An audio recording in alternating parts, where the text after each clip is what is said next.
What keeps you awake at night? Sea levels are rising globally. Fears fueled by horror stories. Among the worst flu season in a decade, and it hasn't peaked yet. We all know the atomic bomb is very dangerous. Another series of deadly terror attacks. Because you know that thing your brain does in the middle of the night? This crazy thing where it takes a small problem and it just makes it enormous?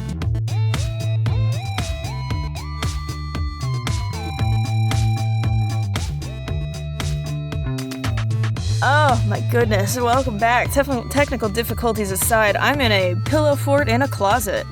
And I'm in my car. Yeah. And we have a special guest today. I'm in my basement. Our good friend... Hello. Yes, our good friend Kate from Ignorance Was Bliss. Hi. Hello, Kate. Yes. How's Everybody everybody? say hello. Sup? Yes. We are wrapping up our prison series today by having a guest host who's very familiar with the prison system. We could introduce you, but Kate, do you want to introduce yourself a little bit, give a little background on your experience and who you are and thoughts and feelings, favorite colors? Wow, okay. Sure. I'm Kate. My podcast is called Ignorance Was Bliss, and it is sort of predicated on the idea that because of my background and training and so on, I can make almost anything seem normal. Whether that means serial killers or whether it means like daily anxiety. So, nice. Yeah, my episodes are sort of all over the map in terms of topic and in terms of, they're very conversational in feel, and we just play. It's fun. And my background is I am a former forensic psychologist and crisis clinician. And so that means that I have worked in the mental health and prison systems kind of from the moment you walk in the door until the moment the doors lock behind you.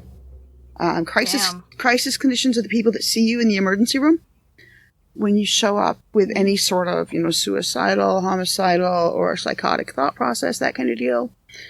And in some states, also seeking substance abuse treatment. It depends where you are. And I've worked forensic psychology. That's a lot having to do with competency to stand trial or finding somebody's diagnosis, that sort of deal. And then I've also... Oh man, this is gonna be awesome.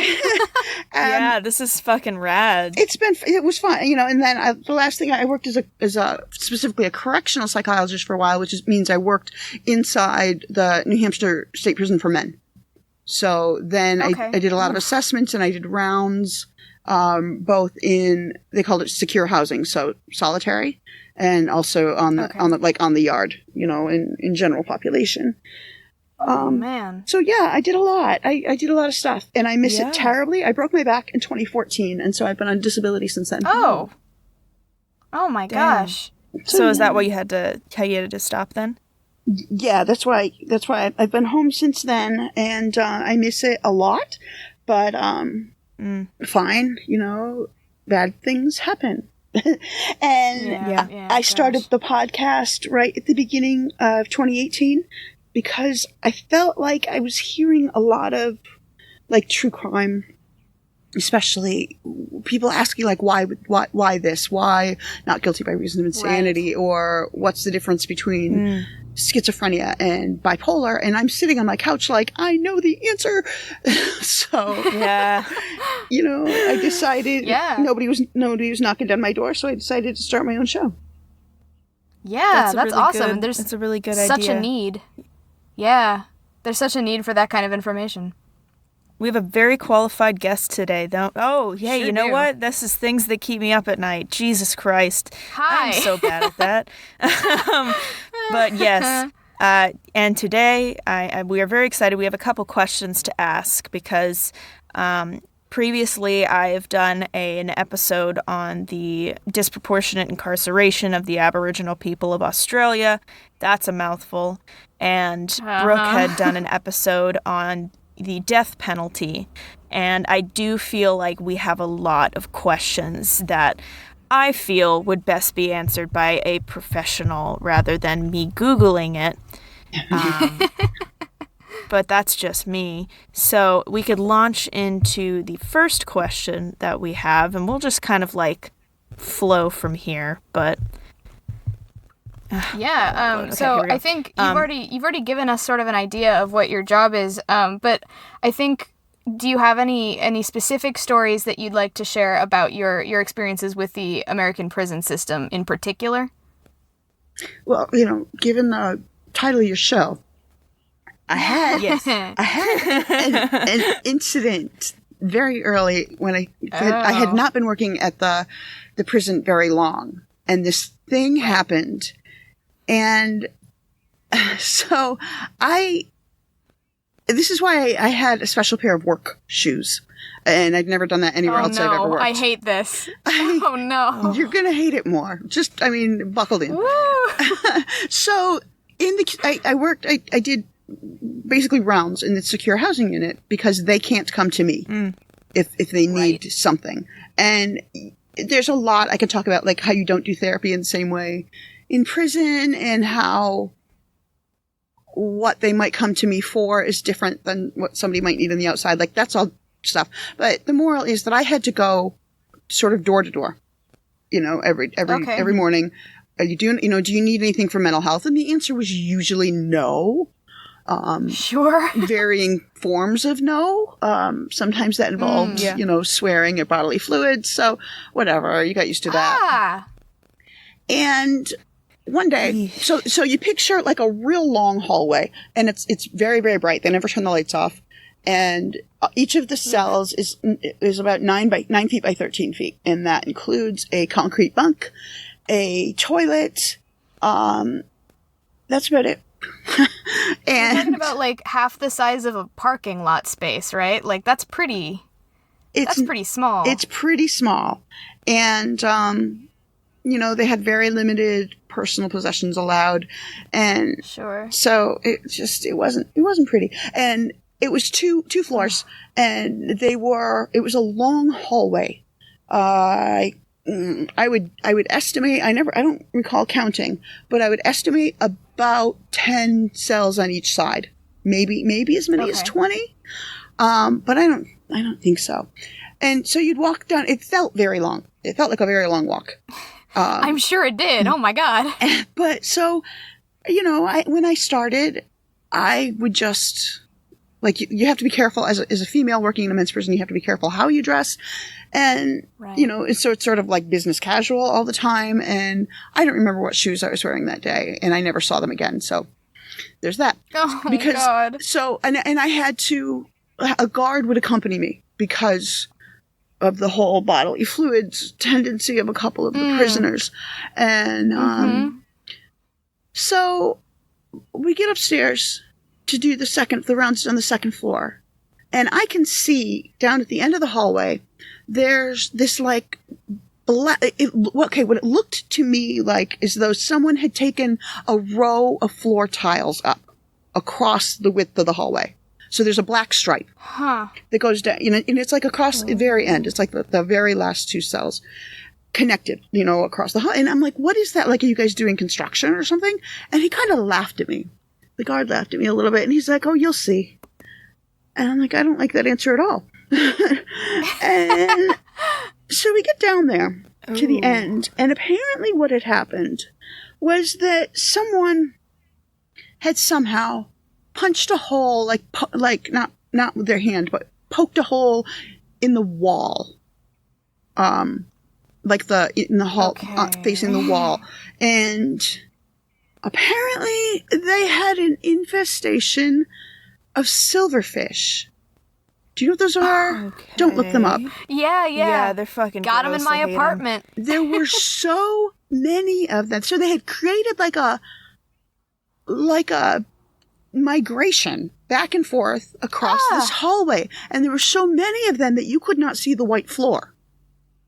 Oh my God. Oh, fuck that. No. Oh my God. Sideways. It was. No. And I'm looking at the guard like, what the actual fuck? Like, where the actual fuck? Why the actual fuck? What is happening in my life right now that I am looking at all these bugs and nobody around me is looking at all the bugs? Like, nobody's concerned about this. And I'm like, yeah, it's like normal. What? And I'm like, this is, does this bother you at all? And he's like, no, not, I mean, it happens. Oh my God. I'm like, it happens is not the correct answer at all. It took them 2 weeks to clean it up. And my brain is melting. And so I gotta, I finished my shift. And I had, like, because of where they were, I had to step over this in order to get to the last cells. The last 2 cells and come back. And all day long, I just, like, I could not get this image out of my mind. And, like, I don't think I ever had any on me, but you know how your brain just keeps going back to, like, I guarantee that they're migrating, like, up one leg and down the other now. You know what I mean? Like, I just, and I got out to the parking lot and I go to get in my car and I'm like, even if all I have are dead silverfish on the bottom of my shoes, I cannot bring that into my car. I cannot do it. And so I left my shoes in the parking lot and I drove home barefoot. And oh my God. From that day on, I kept, like, a Tupperware bin in the trunk of my car with 1 pair of work shoes. And every day I would get there and I would, whatever shoes I drove in, I'd get to the back of the back of my car, I'd switch shoes and I'd work in this 1 pair of shoes the whole time and then switch again on my way home because that was the only way I could afford working there. Wow. What a crazy, like, learned behavior that you had to pick up that nobody warned you about. That's crazy. It was insane. And the part that kept me up at night, as it were, was the fact that nobody thought this was weird. Like, yeah, the apathy. Yeah. That's startling. And that just, oh my gosh. That goes very common in the prison system. Like, I really found very frequently that if I talk to anybody who's worked outside of the prison, they're like, oh my God, no. And if I talk to anybody who's worked inside of prison, they're like, yeah, you know. Did you ever find yourself, like, adopting that sort of, like, not nonchalance, but, like, did you get used to it at any point? The grime? No. I never got used to the grossness of it because prisons are gross. They are not kept very clean. Yeah. They're loud, they're bright. Like, there's so much about it that is just a sensory overload at all times. And that I never got over. Gosh. There are other aspects that you start, like, I can keep a poker face no matter what words you use to me now. Like, yikes, yeah. You know, there's no combination of words that's going to have me clutching my pearls, you know? Oh, no. And you go apathetic to human misery after a while, like you have to. Man. Yeah. Yeah, I guess how could you continue to work there if you don't adopt that thick skin? Right. And it was funny. There was an AMA with the prison psychologist who worked with Ted Bundy, and he had notably worked with a couple of other serial killers. And somebody had asked him, like, man, how do you, like, take that all in? Like, how do you handle all that of them, like, sharing the worst things that you could ever hear as a human being? And he went, I've compartmentalized it so the moment that the door of the prison closes behind me, all of those thoughts and feelings are in that place. And I'm like, that seems unhealthy. You know, man. But I mean, like, I don't know what else you could do. I mean, I would probably have to do the same thing. You have to do that as a therapist, as a psychologist anyway. Because you are nobody happy goes and sees a psychologist. Like, and so you have to learn how to do that anyway. And it's just the next level. And so it does help to have, like, it helps to have a commute. Or, you know, for me to change my shoes, that helped to sort of change the mindset. It was like Mr. Rogers, right? You know, he changed his shoes when he went to work. It was not that different. It was a lot different. Right. But, you know, the shoes. It was pretty different. Yeah. Gosh, that's wild. And I can't imagine what it must be like living in it, right? Like, you know, you go to work and you deal with your shift, but I can't imagine being an inmate in that level of, like you said, sensory overload and the grime and the inhuman conditions. That just sounds, nobody deserves that, right? Like, that's crazy. Arguably, people might deserve it, But what good does that do? If you're looking to rehabilitate, Right. if you're looking to return people to society, you don't treat them worse than animals. Right. And then expect them to go back to society and be okay. Right. Yeah, like we were Yeah. we were discussing the Making a Murderer documentary, which is a whole other episode, but like my comment was whether or not this man was guilty, he was clearly like deeply affected by that environment. Like he was put away in prison when he was like 17 or 18, and I think he was tested to have an IQ of like 80 or something like that. Like there's no way you can exit a facility like that doesn't treat you like a person and be well adjusted upon your departure. Right. Yeah.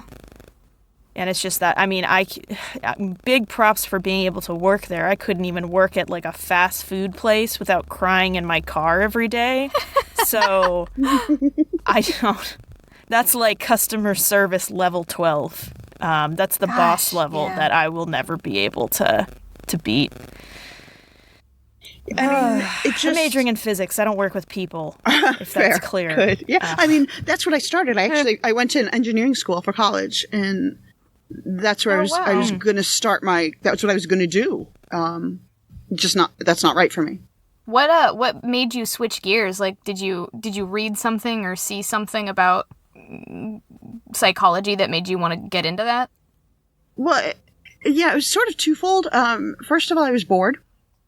I was in my junior year of undergrad, and the way I describe it is that in an engineering class, you have 30 kids in the classroom, and you give them the problem and the variables and everything, and they do the work, and there's an answer, and all 30 are supposed to come up with the same answer, and it's either right or wrong, and you're done. Meanwhile, in a psychology classroom, you can have 30 kids in the room, and you give them the same variables, the same assignment, and they can all do it and come up with 30 different answers, and they're all correct, and that's just magical to me. Yeah, that's so cool. And so I was drawn to that early. And then my junior year, I got sick. I got a real bad kidney infection. I ended up in the hospital for a week and a half. Oh, God. And yeah, well, this is also upstate New York, so,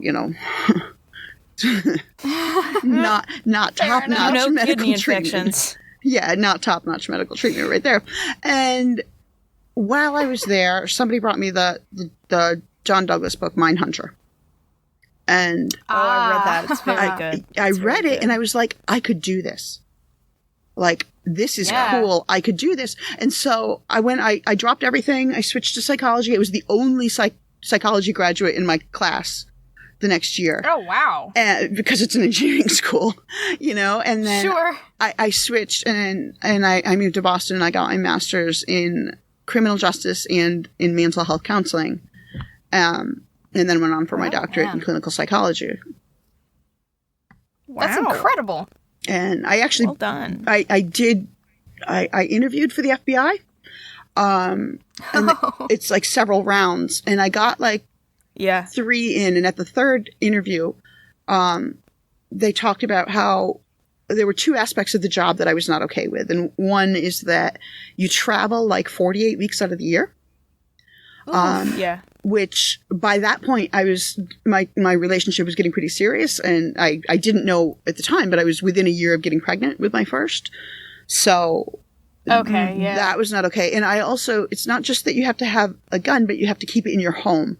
And I cannot, I'm not okay with having a gun in my home as a mom. Yeah. Right, yeah, especially with young kids. That would be, no. It just wasn't okay with me. Wow. And so I had to back out. And that's why I went into psychology instead of staying in criminal justice. Wow. That's an awesome that would be though. a big deal breaker for me, too. So the gun thing or the not traveling? Not a gun person. No. Ah, yes. I think the gun traveling thing would probably break me more than the traveling. Gosh, I can't imagine traveling that much. That would be crazy. Yeah. Yeah, and so, and plus it was going to be several years before you work as a regular FBI agent before you can get into the BAU, and I just didn't. I didn't have the patience. It's just a whole bunch of other steps to like get to a point where you don't have to travel as much, and like that's crazy. crazy. Man. But still super cool. Cool experience. And like, now you know the ins and outs of FBI rounds. So if I ever interview for that, everybody be super cool. If you ever interview for that, I'll lose my mind. Yeah, well, there's a chance I'm going into physics, so who knows what the War Department wants from me. Anyway, next question. I was going to ask in particular, about death row inmates. Yeah, we did an episode about that. I think that was mine 2 weeks ago. Yes. And we just wondered what your experiences have been with death row as a system, and also any inmates that you interacted with. We don't have death row in New England. It's not a thing. We don't have capital punishment, and we haven't for quite a while. There is a death row facility in Massachusetts because it's a federal prison. Okay. And so, like, for instance, that's where the Boston bomber was, and there was talk of death penalty for him, but they didn't pursue it. That's right. Because he was so young. He was a baby. But I can tell you that I am firmly opposed to the death penalty. I think it's bullshit and useless. So here's an interesting thing. So you have to be competent to stand trial, right? And that's what they call legal sanity or insanity. And I really hate the nomenclature for that because it's confusing to people. Because you can be legally competent to stand trial. You can be legally sane and have, like, raging paranoid schizophrenia or in the middle of a manic episode or that kind of thing. And so you can be clinically insane at the same time. And that's because to be competent to stand trial, the bar is real low. You have to basically know the difference between right and wrong, which means you would not, you know not to do the thing in front of a cop.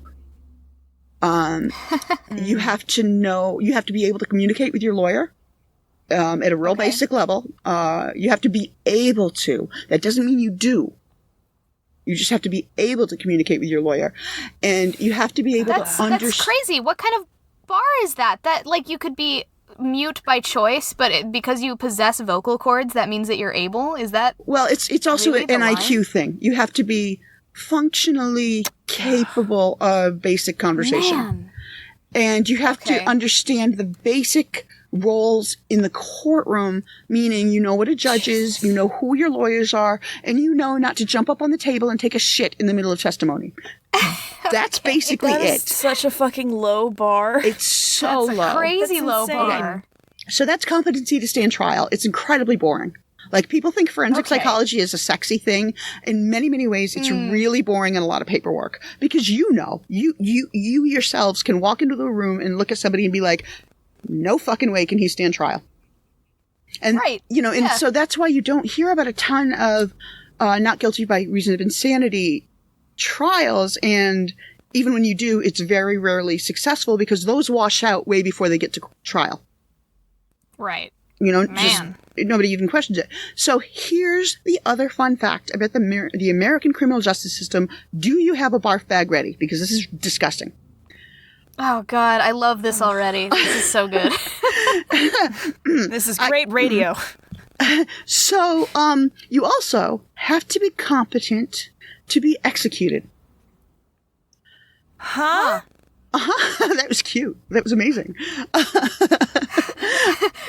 I'm just I'm shocked, Kate. What is happening here? That was incredibly synchronized, and you like your own girl blueprint. That was amazing.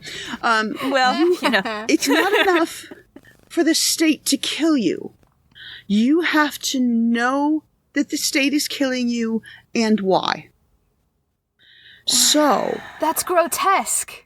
For instance, somebody can be on death row for the 10, 20 years that it takes for the appeals process to go through, right?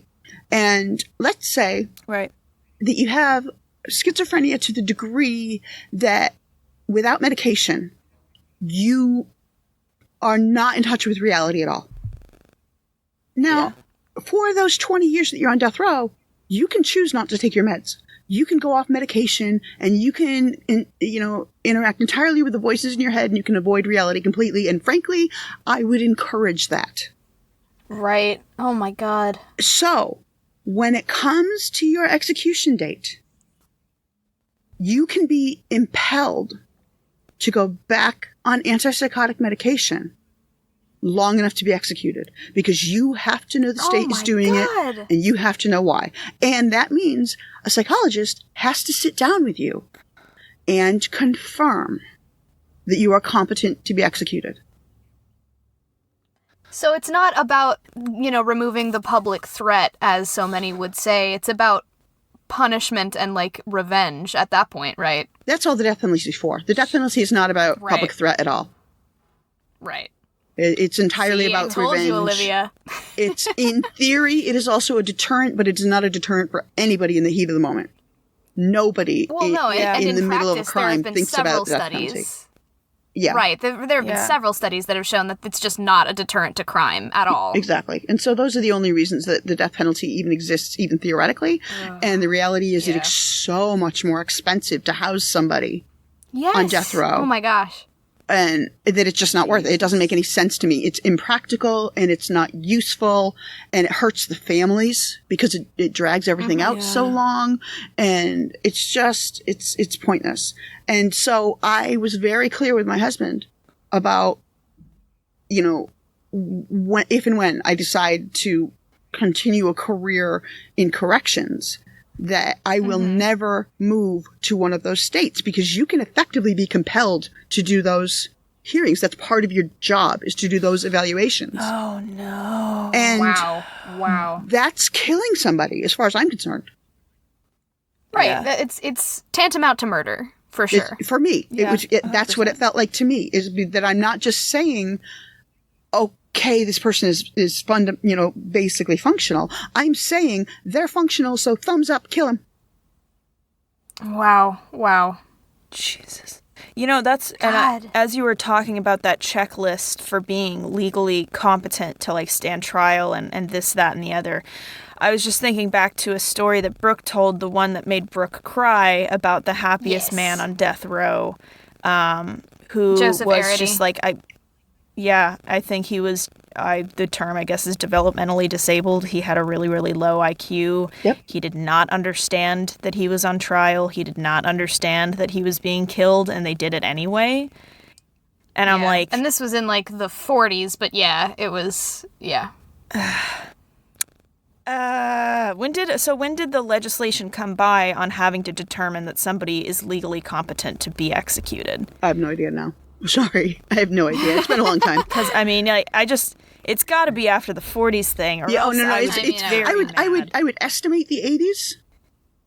Right. Okay. Yeah. Gosh, approximately, because that's when a lot of the, like, sort of in the pre-Innocence Project days, when first we started to realize that this isn't working, and that you're violating certain fundamental human rights. Right. And that killing that's the theory, is that killing somebody when they don't know what you're doing and why is cruel and unusual. Yeah. I would tend to agree, but I would also tend to agree that killing somebody at all is kind of cruel and unusual punishment. Well, killing them after keeping them on death row for 20 years, like... Right. Especially. It's just insult to injury, Like, I remember there's been articles I've read about interviews with death row inmates, and they've just said point blank, I honestly wish that they could just, like, kill me at this point, because I've been here for 15 years, and, like, I don't want to keep doing this. And I'm like, oh, that just stings my heart, because at some point you just want it to be over. Because I think, and maybe this could be different, obviously, across state lines, my understanding is that when you are on death row, you're in solitary for, 23 hours a day? It depends on, it does depend on the state, because some states effectively allow death row inmates to join general population, because that saves a whole crap ton of money. Yeah, I would imagine so. So it depends on the state and how they approach it. Or they will allow all of the death row inmates, at least, to, have TV time in the evening, that kind of thing. So that's very much state dependent. But if you are on solitary, secure housing, however they word it, usually that's behavior based. And so for death row inmates, like the higher your level, your risk category, the less you have to do to end up in solitary. So death row inmates would be at the highest level. So all they got to do is spit on the floor and they can end up in solitary. And in solitary, you are in, more often it's 24 hours a day, because it takes like nothing to rescind outdoor privileges like bad weather, but define bad, right? And showers you just get once a week. And my God. Those are the only reasons you would leave your cell. Oh my God. That's just horrible. It's all horrific. Jesus. Yeah. And so I have a question in regards to that, is like, obviously you're very empathetic towards inmates. I mean, both of us are. Like, just hearing this, I can't help but feel human empathy. Shoot me. There are so many people, I feel, in the justice system that like are fully aware of these occurrences and the way that these inmates are treated, and they just seem to not care. Like, do you have experiences with like prosecutors or people who just seem to like know everything and just not be bothered by it? And like, do you know where that comes from? You can't care. Like you know, the prosecutors, for instance, their job is to protect and maintain the Constitution. If their job is not to look at these people as human beings, and you would break. How would you do your job if you did that? Like corrections officers, you know, you have to. You are doing a fundamentally inhumane thing. You are keeping human beings in boxes, and you're not treating them like human beings anymore. And so it's not even. We don't even treat inmates as well as we treat animals. They are numbers, if that. And so, if you're doing that to somebody, you have to shut off your humanity with them. Like you can't be empathic toward these people that you're keeping in boxes. Like your brain would break. The cognitive dissonance would kill you, you know? So you have to shut that down. And you have to remember that my job is not about treating these people as people. My job is about maintaining security in this facility. God. And in a perfect world, the prison system would be about rehabilitating the person, and so then there wouldn't be that cognitive dissonance, right? It depends on who you ask. There are so many people. There are so many different theories as to what is the purpose of the criminal justice system. And and when it comes to most corrections officers, they'll tell you that, look, the purpose is to maintain security. Like, that's what we're doing, is protection of the public. They can't think about the other things. And so, like, rehabilitation, we don't do that. We just don't. We don't. There's not even a nod toward it. And I mean, some states will offer some prisoners some therapy, or like a 4-hour training course on how to reenter society. That's it. Oh my God. That's all you get. And Jesus. But even then, that's only some places. Other places will give you $200 and you're out the door, and that's see ya. Which is the same amount you got in 1975. Yeah. No adjusting like a for fucking inflation bus there. ticket. That's about it. Yeah. It's one shopping trip. It's one boarding house room for a couple of weeks, maybe. It's bad. Yeah. It's bad. It's pathetic, and we wonder why people reoffend. Like, it is not an urban legend that if you were to throw the doors open, there are a sizable percentage of the population that would not leave. Well, yeah, because it's all they know. Mm-hmm. Yeah. Gosh. And it's meant to be a revolving door. And we talked a little bit, actually, in our last series about the whole issue of prison labor and how there's a whole industry behind keeping people behind bars so that we can make cheap products. And so there is probably a large amount of the current prison system that is meant to be a revolving door in that way. Well, more than that, like, forget, that's honestly not really that important in terms of like the products they produce, and it's not really that important in terms of our economy. What is important is that more and more of the prisons are privately owned, And Right. private prisons are paid to keep beds full. Man. And, Oh my God. not even factoring in the kickbacks that you get as a judge. The more people that you prosecute, the more fees that they have to pay, the more money the court system makes. Like, it's all been engineered to min-max incarceration and money, which is just wild. God. Wow. So then I guess on that note, like, interconnecting all of it, and you've touched a bit on this, is how do you feel that the prison system is set up, especially with the relationship to, like, socioeconomic status and race? Because that's what we talked a bit in my it's episode. slavery. It's modern day slavery. It is absolutely racist. It is absolutely geared toward keeping the rich in society and keeping the poor locked up. And You heard it here first, folks. the A poor professional agrees with us. It's completely. People who don't know how to access, or either they don't have the money, or they don't have the know-how to access support. Right. Who believe that once they get a conviction, that's it. They don't understand the appeals process, and we don't help them. No. It's, imagine if Brock Turner was black. Oh, God. Oh, yeah. You wouldn't know about him. immediately. The answer is you wouldn't know about him because we just lock him up and be done. Yeah. Yeah, no, you're right. It's... God. Well, at least we know we're right. small Because we've gotten comfort. like one or two comments from people outside of the podcast, and Brooke touched on a story briefly about how she got into an argument with someone because she explained the whole modern day slavery thing, and they had gone, well, some of them deserve it, and you're just like, no. What? Yeah, that's such an insane reaction when you hear, like, the just complete lack of human empathy for humans who are being exploited beyond what is considered inhumane. It's insane that some people would hear about this and their first reaction would be, well, I'm sure some people deserve it. It's like, who cares?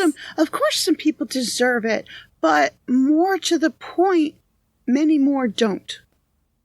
Right, like, Yeah. The proportions must be insane, right? Like, even if 1% maybe deserved it, with air quotes, because what does that even mean? Well, but, even if they did... they do bad things, they get locked up, and that's the way the society thinks about it, and that's fine.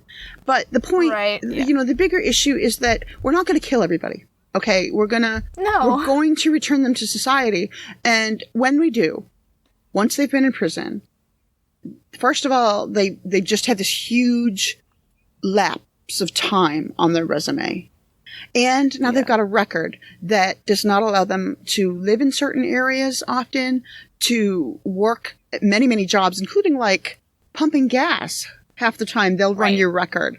And you can't, you can't vote, so you don't feel, you remain disenfranchised, and you just don't feel a part of society in so many ways. And so why would you be, like, you're not getting any of the benefits of society, so why would you follow the laws? That doesn't make any sense. Right, it wasn't made for you. Yeah. And crazy. so then keep offending, reoffend, why not? Yeah.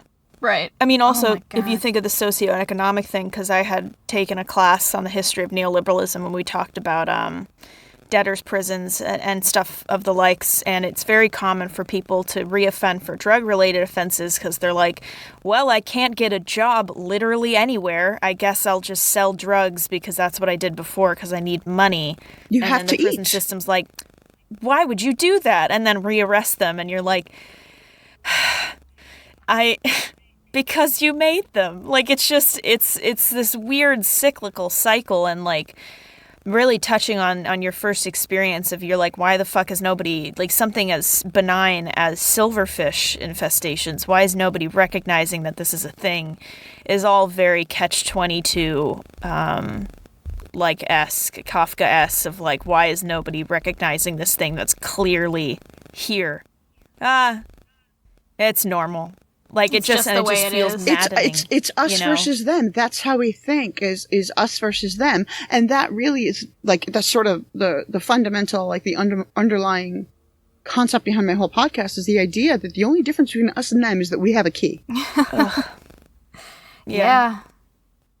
God. Oh, what a bummer. God, well, That's the name of the game, Olivia. You're really hitting all the points. Yeah, I can't think seriously. of many other, Well, like... one thing that, like, you talked about the lack of empathy, and, you know, another idea that brings up is you can't, I had mentioned it earlier that you cannot do therapy in the same way in prison as out. Yes. And so even if somebody, let's say somebody says like they're having a meltdown or whatever, basically you're doing a crisis evaluation and then determining like, do they need to go on suicide watch? And there's not a whole lot else you can do, because even when you're given the opportunity to try and like talk somebody down, you know, instead of just putting them on suicide watch, you know, because I was given like an hour to figure out what's going on and to see, could I talk them back to their cell or did they need to be brought to medical? And you know, you cannot do therapy in prison, because in the real world, okay, in the outside, doing therapy effectively is like a really heavy workout, but for your brain. And so, you know, you know you've had a solid workout if you go to the gym and you walk out and your muscles are shaky and you're tired and you're like, well, you know, Jesus Christ, like, you know, that was a thing. And so that's what it should be like to leave therapy, and therapy should leave you tired and vulnerable, because the point is that you're thinking, you're approaching the world, you're thinking in a way that is not, you know, healthy or ideal or whatever. And so let's break some of those habits. And that means that you have to be broken and you have to be able to cope with that. And, you know, you do it in a safe space in the therapy, you know, environment, the earthy, crunchy kind of atmosphere. This is all, okay, I'm not a therapist, you know, if it's not obvious, but that's the point, is to sort of break down in some way, to find a way to break down your habits and let you build up healthier ones. So I can't do that in prison. It's not a thing, because I cannot break somebody down and be like, okay, now go back to your cell and I'll see you next week. Because now you're broken and vulnerable and I'm going to send you out in the rec yard? Like, fuck that. Yeah. Right. Yeah. So there's no therapy. Yeah, I was going to... You know? Yeah, I was going to say, like, I cannot understate how many periods of my life where I had to just, like, abandon friend groups or stop hanging out with people just because, like, an environment can be so, like, solidifying of toxic habits and, like... Right. Bad, like, maladaptive coping mechanisms. And if you're surrounded by people all doing the same thing, like, it's inevitable that you're going to keep picking it up, and it's going to be very, very difficult to change habits if, like, anytime you try to change it, other people are like, stop doing that, this is the way that we always do it. And then it just, like, it solidifies it back in, and then it seems almost like an inevitable loop. No matter what you do, they're going to go back to the backyard. That's why I never worked with kids. I couldn't work with kids because the kids are so excited about change and working with you, and they're so flexible in how they think, and they want to try new things, and they're creative, and that's cool. And then you send them home and their parents are like, fuck off, this is the way we do things. And a week later you're back with the same broken child again, and it's like, son of a bitch, like, I can't do it. It broke my heart. So yeah, but no, absolutely. Especially if you're now dealing with, like, the authority figure of their parents directly telling them, stop fucking doing that we don't do that here. It's not livable. Like, those maladaptive coping mechanisms exist because they're effective in your current environment, no matter how many, like, detrimental they may be. Right. Like, you can't not have those coping mechanisms that helped you get through that shitty environment. Right. It's just, like, doomed to fail. Oh, right, man. exactly. And so then you just amplify that up with in prison, because everybody is telling you don't change. Well, and you can't, or else you'll die. And it's this whole... Yeah. You can't be a kind and receptive human being open to, like, talking it out in a mature adult way if you're surrounded by people that make you feel fear for your life. Like, that's... Right. It's Maslow's hierarchy, right? That you spend all of your time focusing on. So Maslow's hierarchy is a triangle, like, picture a triangle, and on the base of the triangle are the things that you have to pay attention to before you can pay attention to any of the higher things, right? And so Right. on the bottom, it's like food, shelter, safety. You have to pay attention. If you don't have those things in place, you can't think of any of the higher levels. And so, like, mid-range are things like, I can't picture the whole thing, but like mid-range are things like relationships, and Right. Then higher up are things like hobbies. And on the very top of this pyramid is what's called self-actualization, which is like finding your skills and your strengths and sort of being the best living your best life, or live, laugh, love, or some bullshit, right? And the idea is that if you don't have the stuff on the bottom, safety and food and stuff like that, then you can't pay attention to any of the higher stuff. And in prison, every single day is dangerous. And so how do you even begin to think about something like therapy? You don't. It's not a thing. Yeah, you don't have the emotional energy to pay attention to something like that when you're constantly fighting for your life. Right. And so let's put somebody in an overtly traumatic experience. Let's give them zero therapy, and then let's put them back on the street. And then we wonder why we have an increasingly violent society. Man, yeah. Well, never mind the stigma, just in, like, normal day-to-day life, like, outside of the prison system, there's this stigma surrounding mental health, where if you're in therapy, you're inherently broken or damaged irreparably. It's cyclical. Yeah. Like, I was going to say my only experience that I've had with this is when I was, I think, maybe like 16 or something.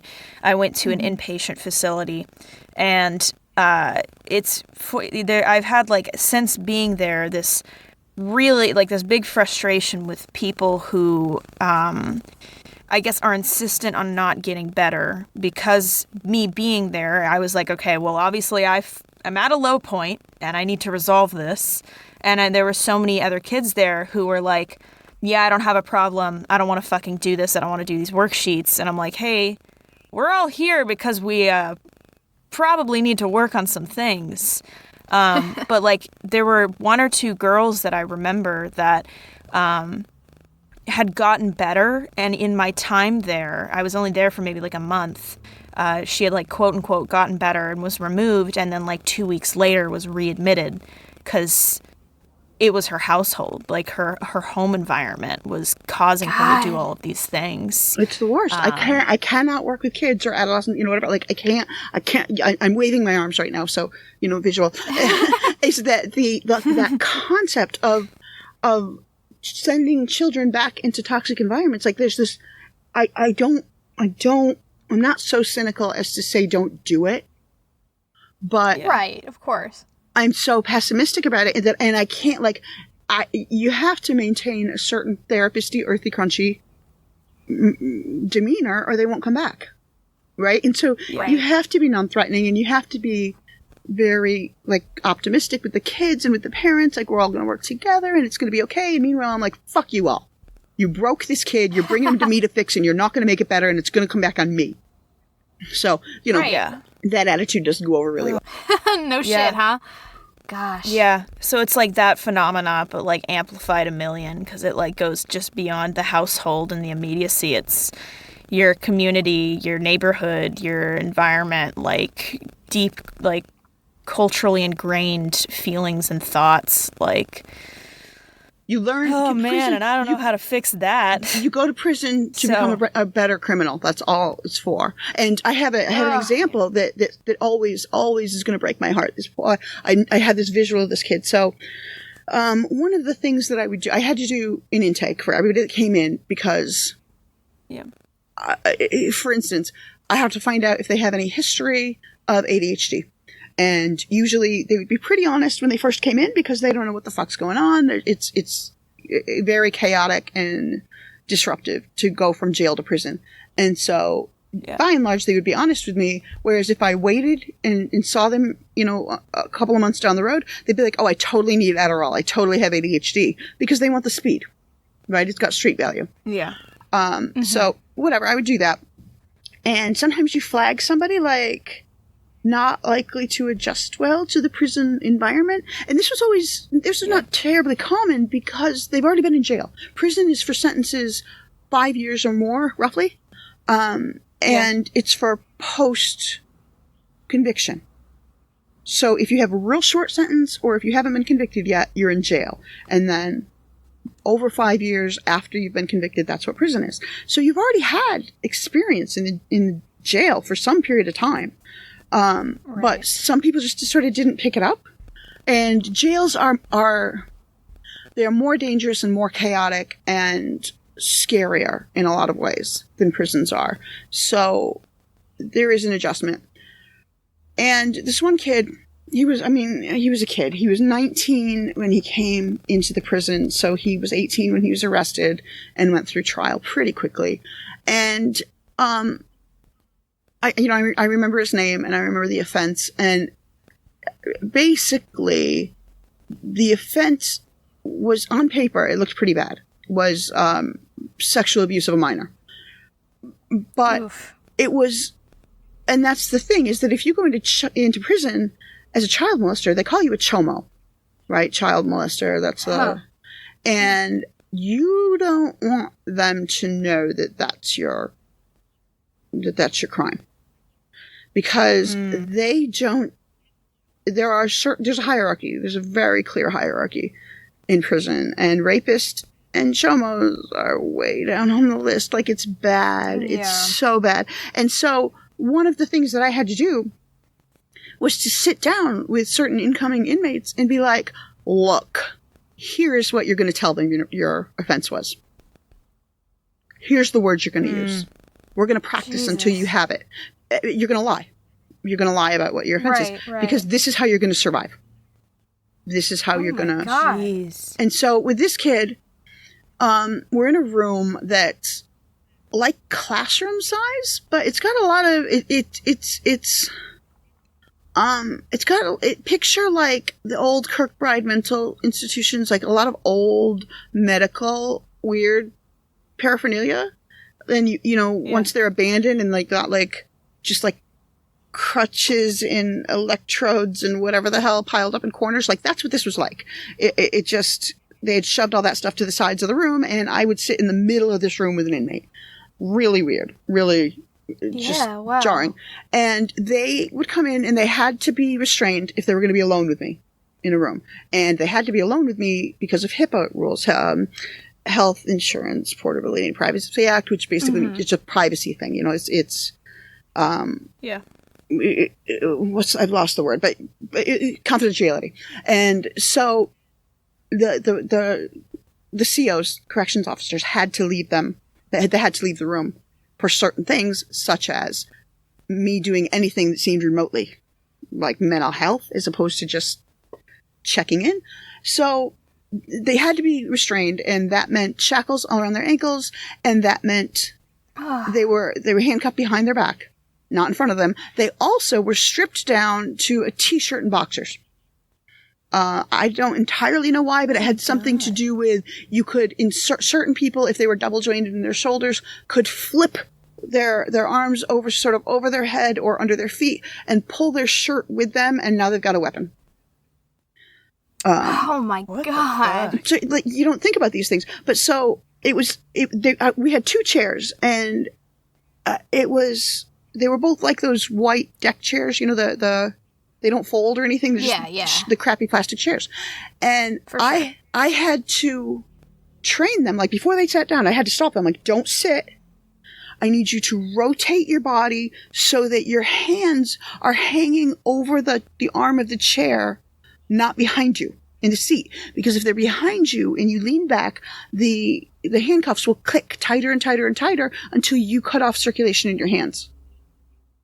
And they won't fix that until they get you into your cell and they take them off.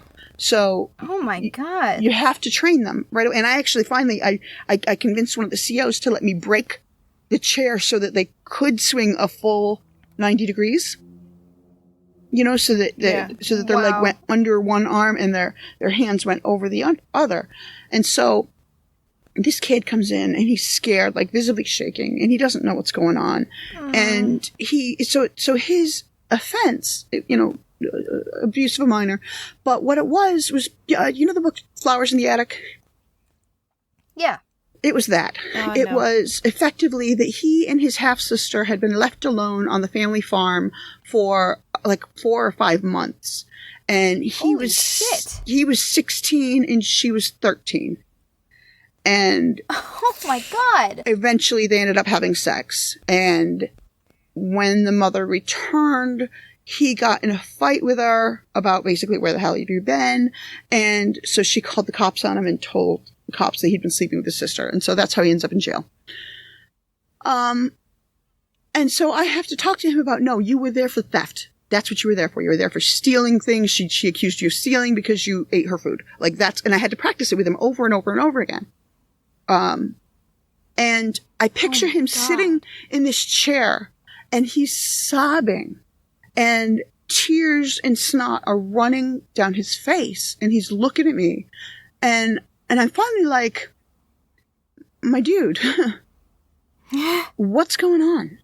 And he's like, you were the first person that has called me by name since I've been here. Oh my God. And when he says I've been here, he meant in the jail as well. So Right. It's been like 2 years that anybody outside the courtroom had this, Holy shit. you know, and in the courtroom they use your last name, you know, and so I was the first person, and I felt both horrible because what the hell, but also horrible because I broke him and I didn't even think of that. Like, who thinks of that? You didn't try, yeah. Wow. And that's always, you think about like the empathy and the dehumanization thing. And I think about that kid now, and I know he's out. I followed his case actually, and so I know he's back out now. And I think like, even like that had to be, there was a vulnerability there and I hate to use the word sweetness, but I can't come up with a better one. You know, like there was just this young, like a softness, scared kid that made a really stupid choice. And Right. there should have been some form of rehabilitation or punishment. He did a bad thing. Like that he broke the law. And he admitted that he'd done it, and he admitted that he knew he'd broken the law. And so it's like, okay, there should be something here. There should be consequences here. But by putting him in general population, all of that sweetness had to have been beaten out of him, for lack of a better word. And right? there's no, like, you can't survive in prison with that. And so he's hardened, No. and he's back out in the street now. And I think about, like, this is That's a almost life 20, ruined. it's 20 years ago now, basically, not 15 years ago now, that then, if he had lived next door to me, I would have been okay with that. Right. Yeah. Now, I would be uncomfortable to have him next door to me. Right, Yeah. because of what happened to him in prison. Yeah. Exactly. God, it's it's actively making people worse. So Yeah, what are the arguably effects, deliberately. say, for example, like if somebody who's a rapist or child molester goes into general population and they say that was their crime, what are the repercussions of that? Because you said in the hierarchy, that's like all the way at the bottom. Yeah, so So- like, prison rape is not actually that common. For most prisoners, like, it's not an automatic right that everybody goes through. It's not, like, that's the stereotype, but it's not something everybody goes through, but guaranteed you will. And then you'll be beaten on a regular, your commissary will disappear. In all likelihood, you'll effectively become like another prisoner's servant, as well as sort of sex toy, but consensual. There's no such thing as consensual sex in prison. No. Yeah. You know, and that means as well as, you know, among prisoners, like because the idea is you can't say no, you can't. Right. Yeah. So it technically is always rape, and but it's not always violent, and it can be agreed to even if it's legally not consensual. You know what I mean? And so Right. Yeah. but for this segment of the population, it will not be agreed to. It will always be violent. It will always be taken by force. And you got, I don't know how to, like, prison is horrible and bad enough, but there are ways to make it worse. Yeah, and that's one for sure. Man. And I guess Well, I think this is... Go ahead. Yeah, this is, like, very, I think, unique for all of us is, like, you know, you've worked with prison population for a very, very long time, so you thankfully have retained your empathy for these people that you're working with. And then Brooke and I are just very soft people, and even with the worst of the worst people, I just still care about people, which I guess is unusual. So I guess it's very easy for all of us to go, this is objectively wrong, and this is objectively horrible. And there's so many people I know that, like, straight up are like, no, that seems like good repercussion for what happened. And it's like, I just can't agree to that. But maybe that's just me. Think about the worst thing that you've ever done in your life. And then think about that becoming public knowledge. Right. And you're measured by that day, by that moment, for the rest of your life. Yeah. That's what prison is. Yeah. Right. But there's And still that there's still can't be people. called fair. They've broken laws, and there should be repercussions. I firmly believe that. But we figured out in the U.S., we don't care, but we figured out and proven that longer and longer prison terms don't lessen crime, that harsher prison terms do not lessen recidivism, that the death penalty does nothing as a deterrent. Those sorts of things, we just don't care. Right.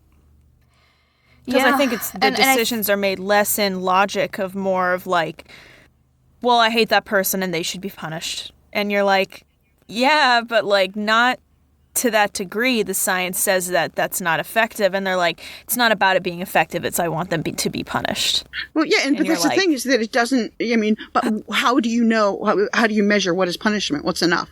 Is 10 years really better than 8 years? Like, where's the line? How do you know?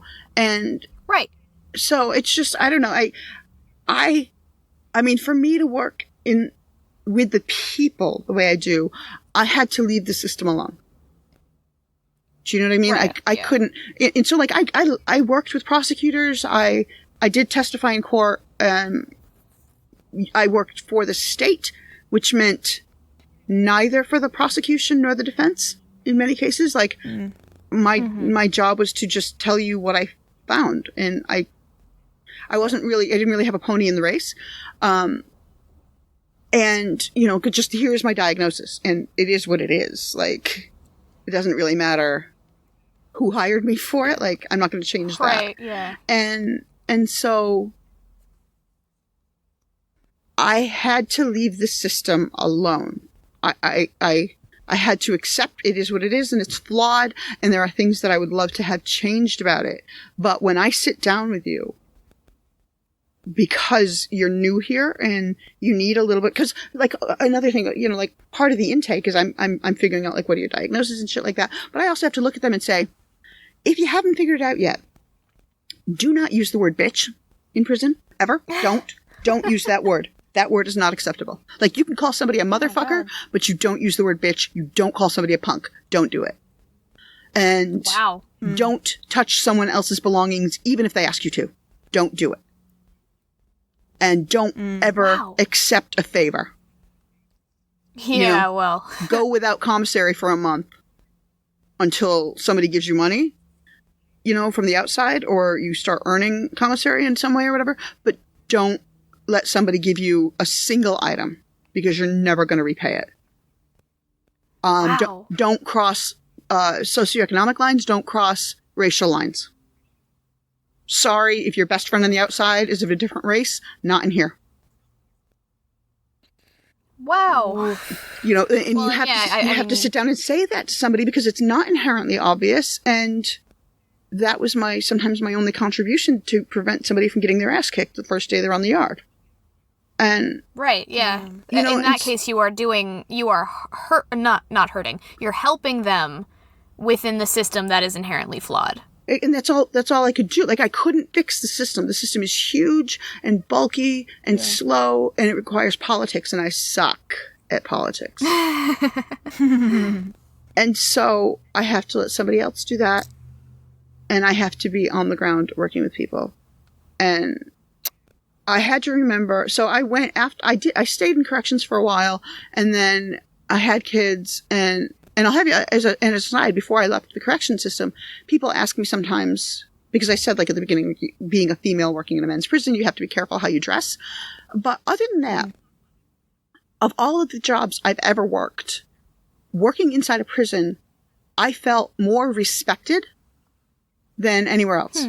People spoke to me, whether it was the COs or the prisoners. They spoke to me with respect. Prisoners know you don't touch staff. You don't touch them, especially women.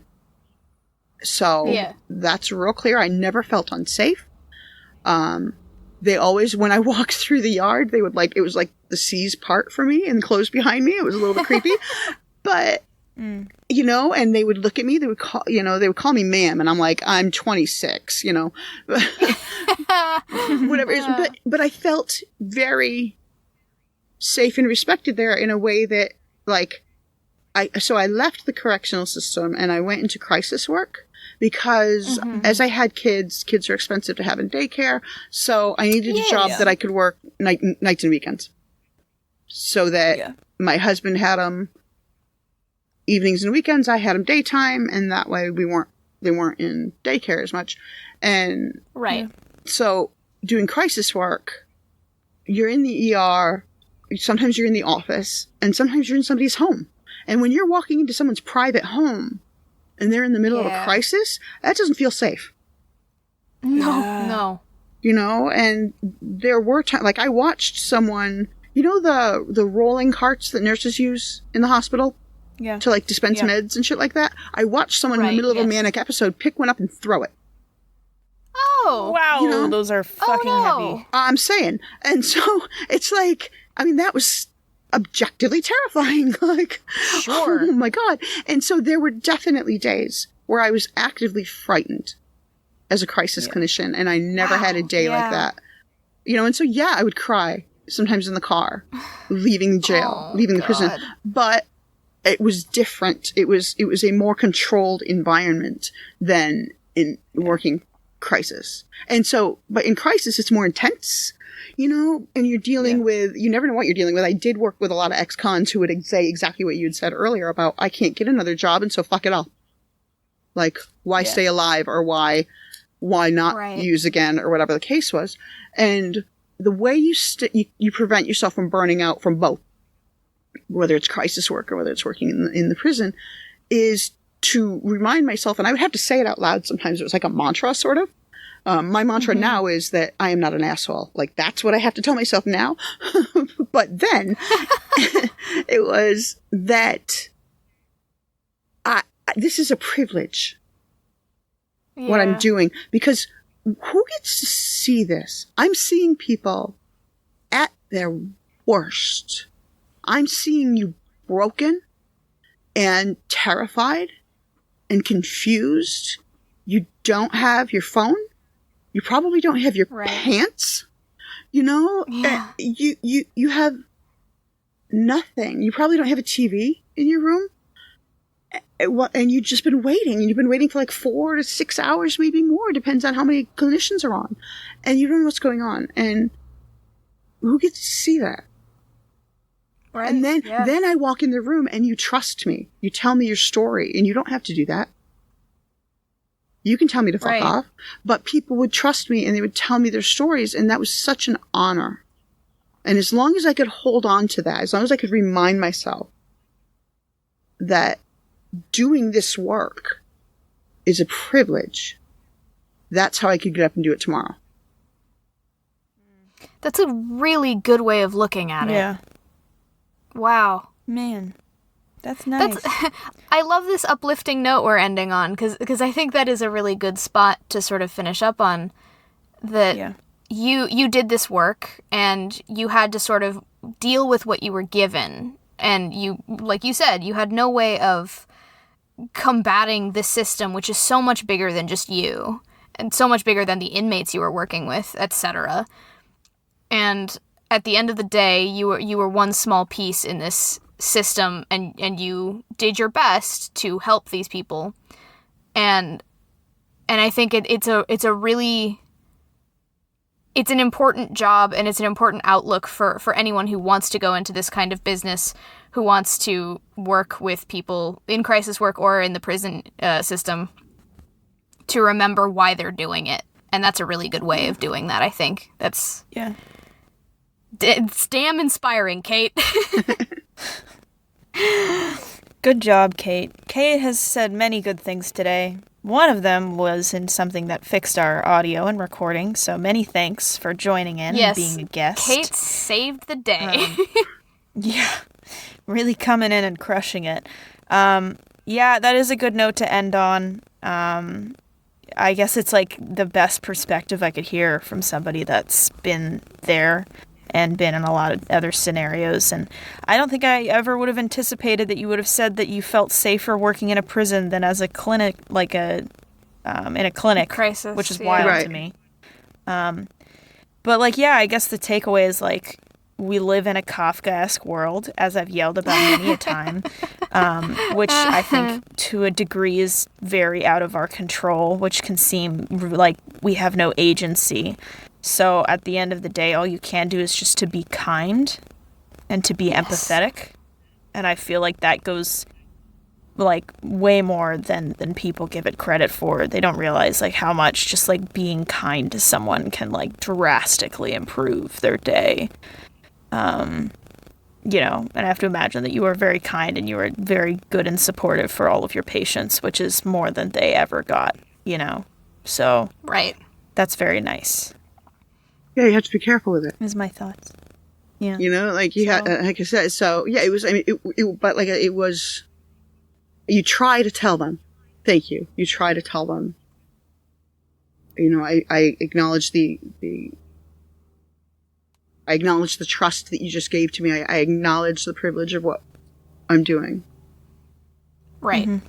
Yeah. Gosh. And that's good. We're ending on a gong noise for the first time in. We are. It's good news stuff. That's... Yeah. Wow. Well, thank you so much, Kate. Yeah. Please check out her show, Ignorance Was Bliss. She talks many a things. A wide variety of topics, just like we like to cover. She's very sweet. Yeah. She's been like helping us literally since the beginning, I believe, right? Podcast mom. You are podcast mom. I get that. Courtney from Cult of Donosticity calls me your pod mom. Yeah, she's so sweet, and like it's so really like refreshing to have somebody like in the podcast family to like ask advice on, and it's so great to have you here. And in the future, we will be guest hosting on her show as well. So and that's going to be so fun when that happens. Yes. I guess the obligatory, we have social media. We sure do. You can find us at TTKMeUp on Instagram and Twitter. We have a website, ttkmeup.com, which is linked to our Patreon. We're going to be doing an AMA when we reach $100 a month on Patreon, so that'll be sick. We love our Patreons. They're very kind. And we appreciate you all being here with us, listen to us talk about things that bum us out. But at the end of the day, I hope that you learn something from this episode. I hope you leave with a little bit of empathy towards these people, and the prison system is fucked, and all we can do is be kind and give people a chance. So, thank you so much, Kate. I'm going to end it on. Thank you so much. Thank you, guys. It was fun. It's been real, guys. Bye.